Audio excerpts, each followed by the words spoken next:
CNN, the world is careening toward levels of global warming that will have irreversible impacts, a new landmark report says, but we already have the solutions. The only thing preventing us from taking advantage of them is political will and status quo interests in fossil fuels. The third and final installment of the 6th UN Intergovernmental Panel on Climate Change report, published Monday, shows how renewable energy sources like wind and solar are now economically viable and becoming cheaper by the day. The world is stuck between gas prices and climate change. But while the focus on solutions give the report an optimistic tone, it also serves as a reminder of how policies lag far behind science, technology and even economics. UN Secretary-General Antonio Guterres called the report a litany of broken promises and a file of shame, cataloging the empty pledges that put us firmly on track towards an unlivable world. The jury has reached a verdict. And it is damning, Guterres said. We are on a fast track to climate disaster.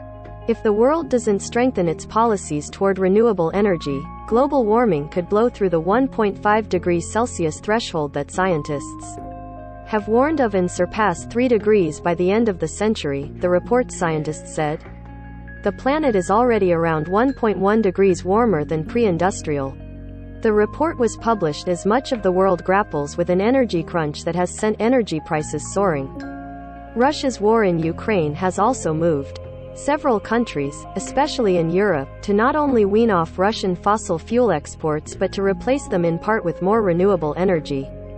Here are the key takeaways. Wind and solar are now economically viable replacements for fossil fuels. Renewable energy sources like solar and wind are now cost competitive with fossil fuels, the report says. The cost of wind and solar energy have dropped dramatically in the past decade and are now competitive with coal and gas for electricity, the report shows. In some contexts, these renewable sources of energy are even cheaper than fossil fuels. Many countries have ramped up the installation of wind turbines, both on and offshore, and solar panels, whether on buildings or in huge solar farms.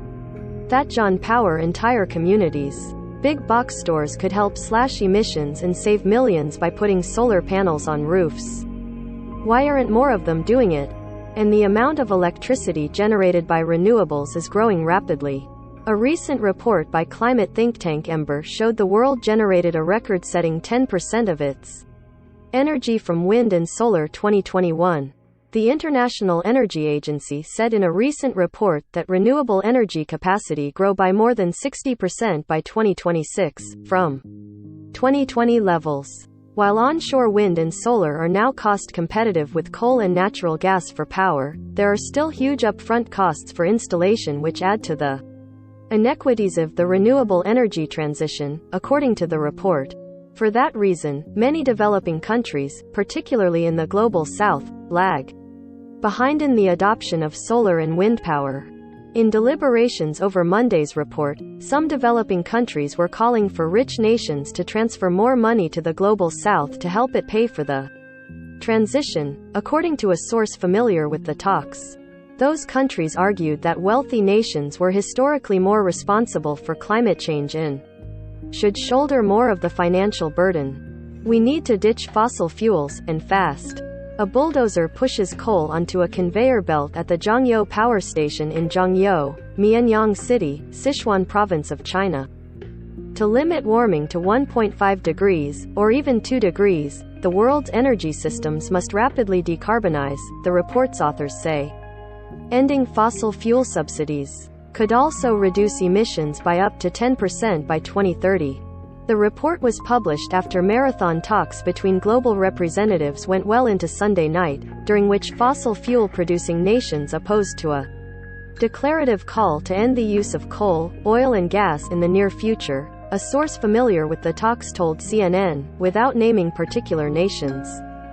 We cannot run our fossil fuel-based infrastructures anymore the way we did, said Jan-Christoph Minks, a climate researcher and a lead author on the report, at a news conference. The big message coming from here is we need to end the age of fossil fuel. And we don't only need to end it, but we need to end it very. Majority of remaining fossil fuels must stay in the ground to limit climate crisis below critical threshold, study shows. By 2050, electricity should contribute very little to greenhouse gas emissions, the report concludes. If the world builds new fossil fuel infrastructure, it's at serious risk of locking in the use of coal, oil and gas for decades to come, which will undermine efforts to contain global warming. But even continuing to operate existing fossil fuel infrastructure puts the world off track for staying under 1.5 degrees. Any newly built fossil fuel projects risk becoming stranded assets, or being abandoned, the report concludes, which carries massive financial risk. The estimated losses from stranded fossil fuel infrastructure is projected to be between $1 trillion and $4 trillion, from 2015 to 2050, in a scenario where the world limits global warming to 2 degrees. But the report does leave room for continued fossil fuel use that utilizes carbon capture and storage, or CCS, a process in which the emissions from coal, oil and gas are captured and stored. The report's authors say this is only viable if the vast majority of emissions are captured. CCS is highly controversial given it will allow the continued use of fossil fuels, even when more economical renewable sources are available. And studies have questioned how much greenhouse gas the CCS process can really capture. We're going to have to suck CO2 out of the air. Climeworks Orca project, a carbon dioxide removal system, at the Hellishay geothermal power plant in Iceland. As we slash emissions, the report's scientists say we also need to start removing the carbon dioxide, Colorado too, that's already in the air. Carbon dioxide removal, CDR, can be achieved by planting trees and restoring forests and grasslands, but scientists say we must think beyond that. Some critical forests, because of human activity, are already transitioning from absorbing carbon dioxide to emitting it. We're already using planting trees and taking up soil carbon as greenhouse gas removal technologies, but they are obviously limited in scope, said Joe House, a climate researcher and lead author on the report. There's only so much land and you can't expect the land to mop up all the fossil fuel emissions. The world is banking on giant carbon-sucking fans to clean our climate mess. It's a big risk. Some companies are developing machines that essentially act as giant vacuums, pulling carbon dioxide out of the air, but so far these technologies operate at a very small scale.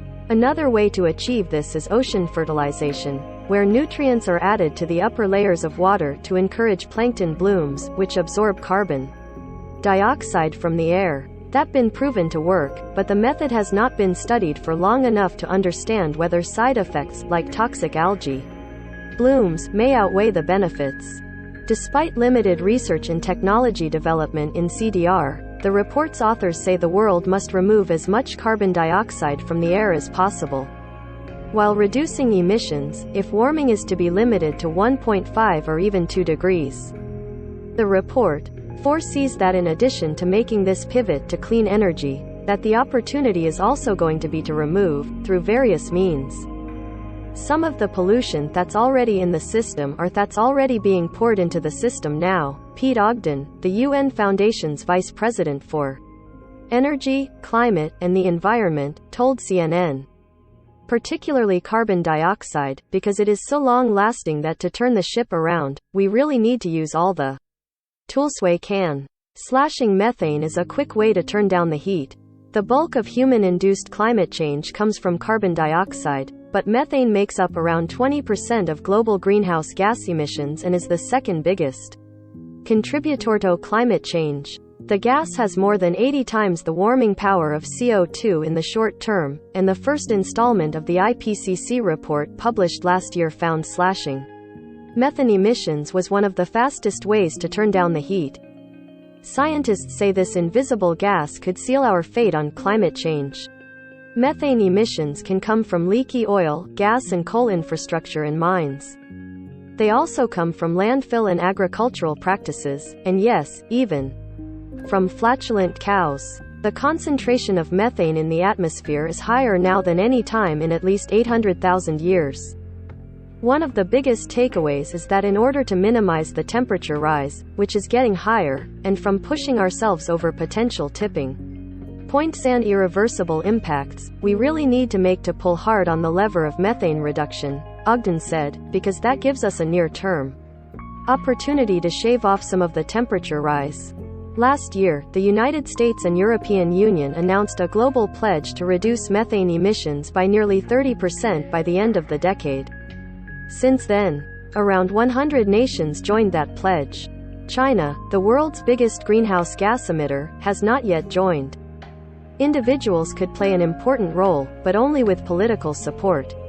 Scientists say individual choices about the cars they drive and the food they eat could play an important role, but policies need to help consumers make those changes. Humans have been using fossil fuels to heat homes, cook food and fuel cars for decades.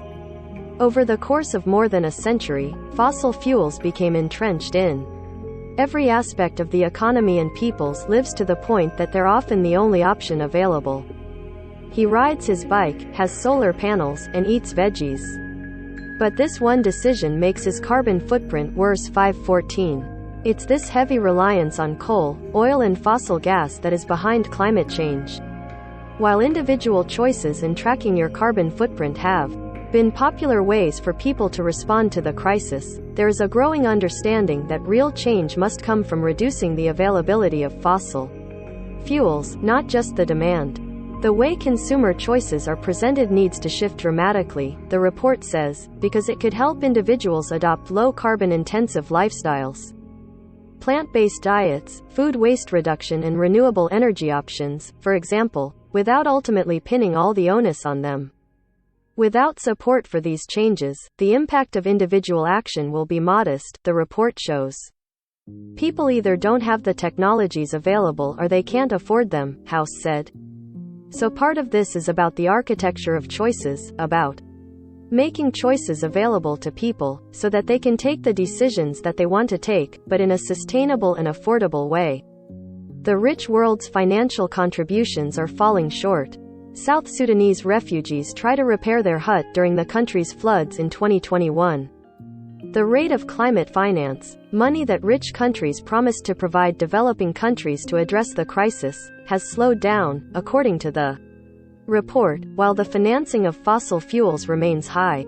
Although climate finance policies have increased over the past several years, the report found wealthy nations must increase the flow of money to low-income nations beyond the existing $100 billion a year, promised under international climate agreements.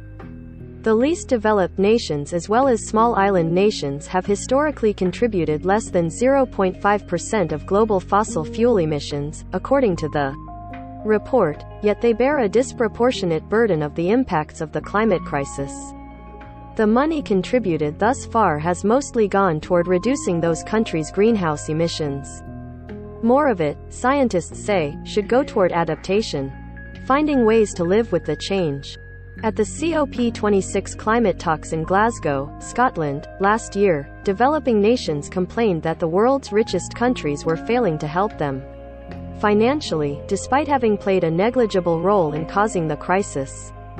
Mohamed Addo, director of the climate energy think tank PowerShift Africa, said countries in Africa will play a fundamental role in deciding whether the world avoids catastrophic climate change or not. Africa could be the leading example in avoiding emissions by harnessing our abundant wind and solar energy, Addo, who is not involved with the report, told CNN. This will only be possible with significant financial support and technology sharing from richer nations, whose emissions have caused this crisis. This story has been updated with the report's findings.